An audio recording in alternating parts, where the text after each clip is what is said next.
Coming up on Global Business, bilateral diplomacy, U.S. Treasury Secretary Janet Yellen engages in high-level talks with Chinese Vice Premier He Lifeng and business representatives to foster economic cooperation and trade relations. Spring escapades. Diverse regions across China blossom with vibrant tourism experiences as travel demand surges during the Qingming Festival holiday. Economic rebound. German industrial orders show modest rise in February following previous plunge, reflecting ongoing struggles in Europe's top economy. From CGTN headquarters in Beijing, this is Global Business. I'm Xia Vandenberg. U.S. Treasury Secretary Janet Yellen has begun her visit with a short stay in southern China's Guangdong province. Earlier, she was received by Chinese Vice Premier He Lifeng. Yellen highlighted the importance of creating equitable trade and business practices. Vice Premier He Lifeng emphasized building upon the consensus reached between Chinese President Xi Jinping and U.S. President Joe Biden during their meeting in San Francisco last November. He also highlighted the significant implications of China-U.S. talks on the global economy and expressed hope ongoing dialogue could lead to tangible mutual benefits. Earlier in the day, Yellen also engaged in roundtable talks with international business leaders and met with Wang Wenzhong, the governor of Guangdong province. During her meeting with Chinese Vice Premier He Lifeng, U.S. Treasury Secretary Janet Yellen also highlighted efforts to stabilize and improve China-U.S. economic relations. Take a listen. I believe we have taken up the challenge from our leaders to put the U.S.-China relationship on a more solid footing. As I have said, the United States seeks a healthy economic relationship with China that benefits both sides. But a healthy relationship must provide a level playing field for firms and workers in both countries. I met with U.S. firms that do business with China earlier today and heard both about the opportunities and challenges they face.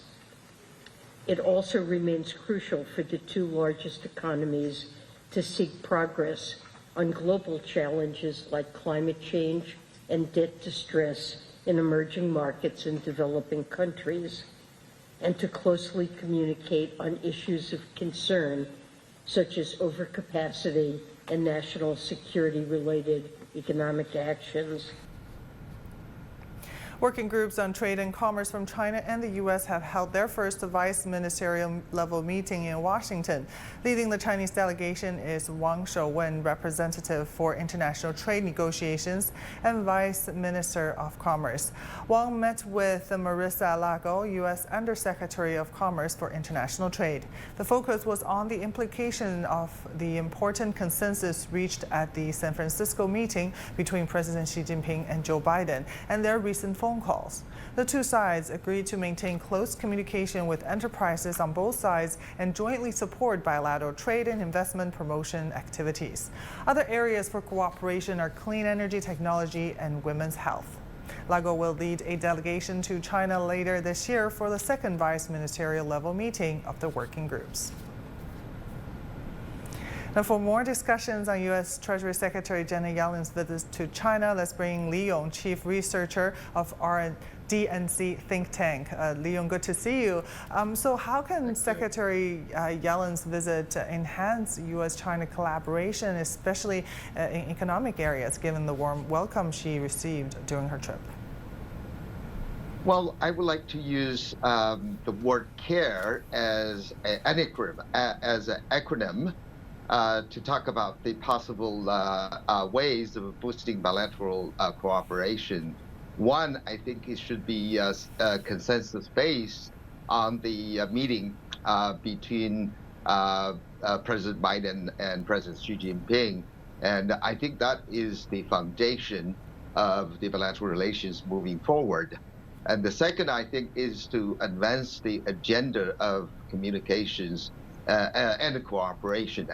I think this is also one of the purposes of Yellen's visit to come to China. And the third R, I think, is for relevance. I think the positive relevance between the two countries are very important. And Yellen also mentioned about the healthy cooperation is going to benefit both countries.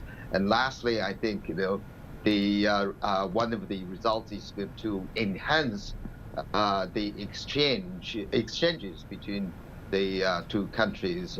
For example, people-to-people exchange, educational exchanges, and exchanges on key frontier issues, for example, AI governance, and so on and so forth.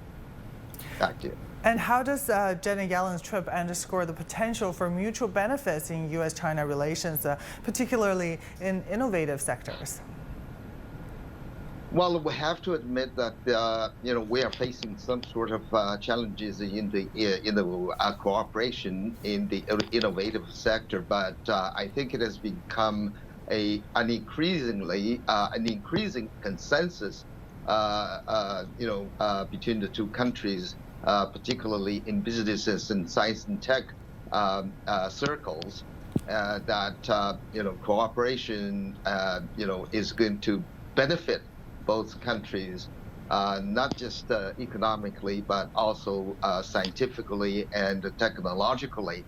So I think as the dialogues continue to move forward, I think there will be more detailed discussions on bilateral cooperation in many areas. But generally, I think, I hope that the result of this visit, is going to generate a good, positive result in terms of moving trade, investment, and financial relationships.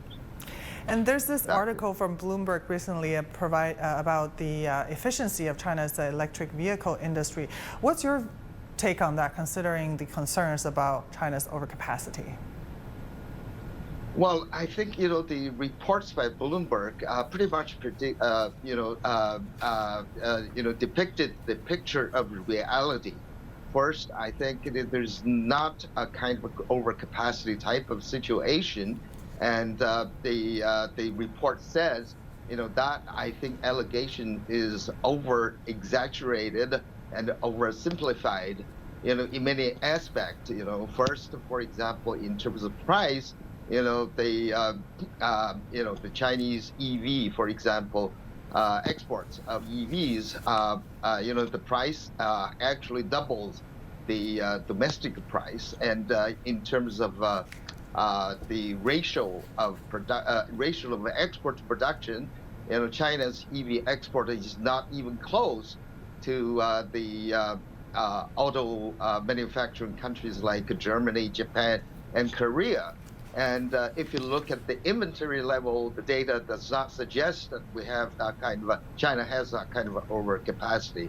And all in all, China, I think the report pointed out China has far better asset efficiency, in terms of a technological development, supply chains, and even the transport infrastructure. And all of those indicate that China's competitiveness is coming from is market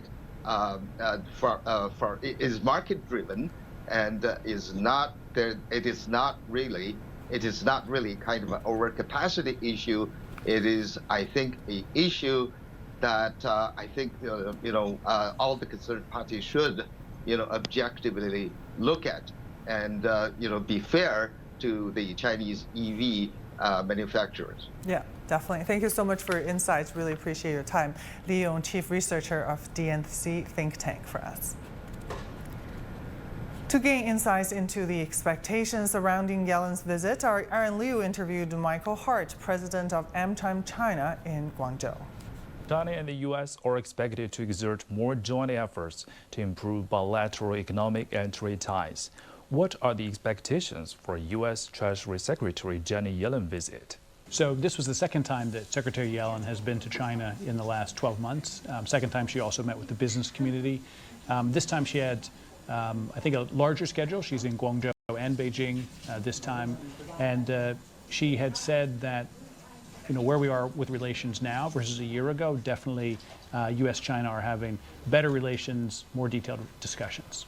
One of the things that's happened in the last year was that U.S.-China have set up a number of dialogue mechanisms, and there's a couple with the Treasury Department. And she did mention that there have been a number of good discussions between the U.S. Treasury Department and their counterparts in China, including broad ones and also technical discussions. The American Chamber of Commerce in China reported that a significant number of surveyed American enterprises expect improved profitability in China, with over 50% considering China as their top investment destination or one of their top 3 choices. So what are your observations? Right. So, many of the world's most advanced manufacturing goes through China. So China continues to be a place where U.S. companies have invested long term, and they continue to see success in terms of global supply chains and manufacturing. But certainly, climate is an area where U.S. and China can cooperate. It's very important. We're sort of the 2 world's largest economies, also 2 of the largest carbon emitters. So we need to work together to make sure that we're also tackling climate change. And if other countries see the U.S. and China take seriously commitments there, then that will, number one, it'll move the needle, but 2, will also lead the way for others to follow our example. So it's very clear to us who work here that China is trying to make itself more attractive for investment. Last August, there were the 24 measures which were announced, and we're following that closely. We do understand that China wants to be an attractive destination for foreign investment, and so one of the things that AmCham China can do is we continue to give feedback from our companies about where we have challenges. Well, many American companies are in China partially to produce, but another group are here because of Chinese consumers. And so, many companies continue to see China as a market with potential to consume. And so, all countries go through economic ups and downs, and certainly we're rooting for China to see its economy grow, and we hope that much of that comes through consumption as well as just production. What other expectations are there for Sino-U.S. relations, and in which areas of cooperation will there be new breakthroughs in the future? Right. Well, I think first of all, Secretary Yellen said this, and others have said this as well. The U.S. and China have very robust trade.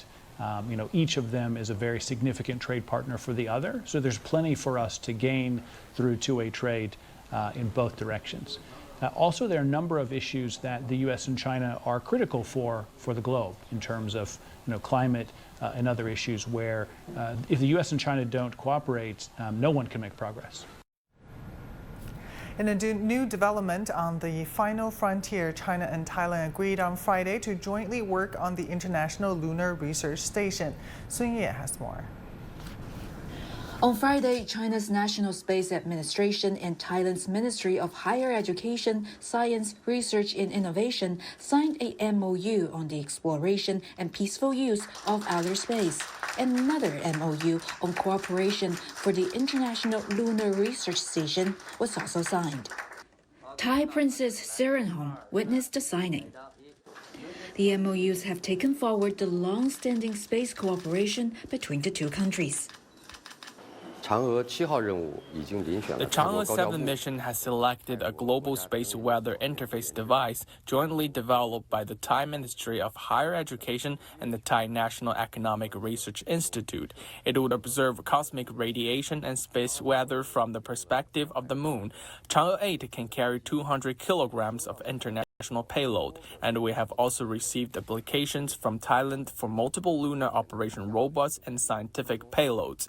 The signing of the two cooperation documents today will further strengthen international cooperation, especially in lunar and deep space exploration. For the International Lunar Research Station, this means joint demonstration of scientific objectives, joint design, development, scientific data research, talent training, and so much more. China has made remarkable achievements in space in the past 20 years. We look at this as an opportunity to develop Thai technology, especially considering the trend of global space development. By 2040, the global space economy will reach $1 trillion. The space cooperation Thailand has with China is broader than our cooperation with most other countries, and it will continue to help enhance human-to-human connections. China and Thailand will be marking 50 years of diplomatic ties in 2025, and participants at the Friday event say space cooperation will be bringing more benefits to people in both countries. Sun Ye, CGTN, Beijing. You're watching Global Business, still to come. Diverse regions across China blossom with vibrant tourism experiences as travel demand surges during the Qingming Festival holiday.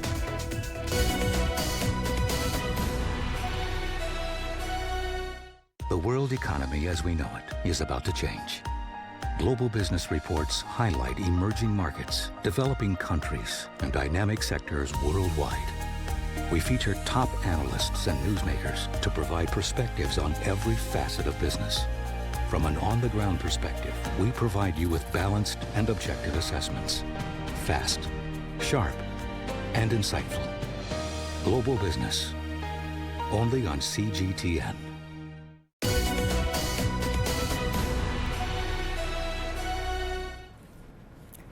Today is the second day of China's Qingming Festival holiday. Domestic trips during the day are expected to surpass 220 million, with railway and highway travel being the most popular modes of transportation.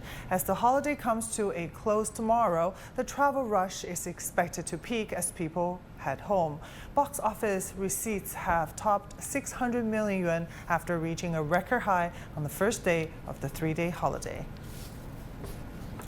As spring unfolds its splendor, China's holiday season has seen a surge in diverse tourism experiences, an array of choices. In the eastern province of Shandong, tourists can immerse themselves in unique local homestays and themed hotels, offering a delightful escape. Shandong has introduced a range of seasonal special products to enhance the experience of tourists, providing opportunities to savor the essence of spring outings, summer camping, autumn scenery, and winter sports. For enthusiasts of traditional Chinese culture, the city in Luoyang in Henan province offers an impressive culture journey. Visitors can indulge in ice cream bars shaped like local scenic spots, explore cultural and creative products inspired by ancient antiquities, and partake in the elegant Hanfu attire, truly immersing themselves in a rich tapestry of Chinese cultural interactions.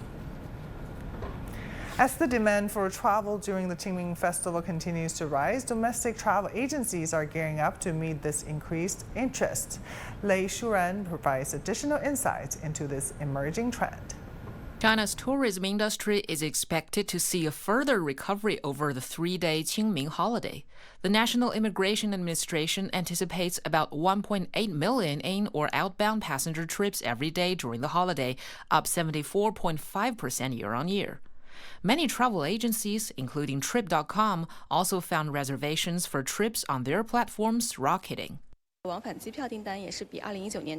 Bookings for round-trip tickets on our platform for the holiday is around 130% of that in 2019, 70% for domestic travel and 30% for outbound travel. Also, we had seen a 153% year-on-year growth in inbound trip bookings for the holiday.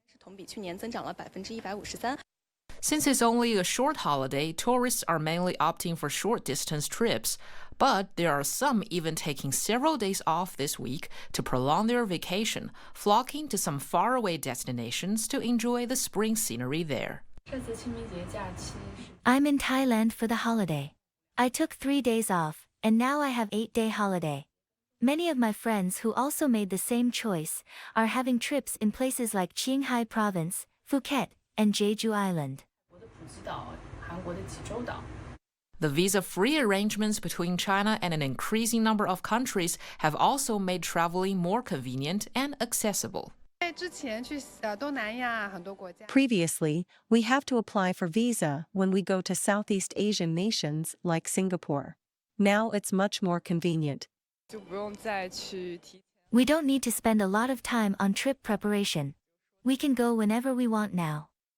The Chinese tourism industry is poised for a vibrant summer-autumn season driven by optimistic travel policies. The China National Tourism Administration's Tourism Academy is projecting that around 6 billion visits will be made to domestic attractions and destinations this year. Outbound travel is expected to exceed 260 million visits this year. Lei Shuran, ICS for CGTN, Shanghai. Qingming Festival is prime season for tea farmers. China is known for its diverse varieties and huge market. CGTN's Yang Jinghao visits a major plantation in southwest China's Yunnan province to learn more about the rapidly evolving industry. It's harvest time for tea growers across China. Here in Shuangjiang, a county in southwest China's Yunnan province, newly emerging tea leaves bring hope to local farmers. Shuangjiang is home to several ethnic minority groups. It's also a major producer of the renowned pu'er tea. There are tens of thousands of ancient tea trees here. For example, this one is about 500 years old. It seems easy, but picking tea leaves actually requires special techniques. We usually pick the most tender part, and it's important to leave one leaf intact as it encourages the tea tree's continued growth. Overpicking could impede its development. It takes quite a few steps to fully process the leaves, from drying and frying them to rolling them into shape. The main purpose of kneading and rolling is to break down the cells inside the tea leaves, releasing the aromatic substances contained within. Shuangjiang boasts vast tea plantations spanning over 22,000 hectares, with more than 80% of the local population engaged in the industry. Last year, its tea products generated about $1.2 billion. Our production last year totaled around 1.7 tons, with a value of 38 million yuan. Based on the rainfall in recent days, we anticipate this year's yield to exceed 2 tons, with value expected to surpass 40 million yuan. Last year, the local government ventured into online sales via live streaming platforms, looking to increase incomes for farmers and companies. We initiated live stream on August 16, and with over half a year, our sales have exceeded 17 million yuan. Currently, each 4-hour session yields up to 500,000 yuan. Experts say there's still significant growth potential in the region. Standardization will be the priority, which means each stage should be standardized, from cultivation, harvesting, and primary processing to the making of different types, including pu'er tea, black tea, and white tea. Next, the government says it plans to promote tea culture while using new technologies for the high-quality development of the industry. Yang Jinghao, CGTN, Shuangjiang County, Yunnan Province.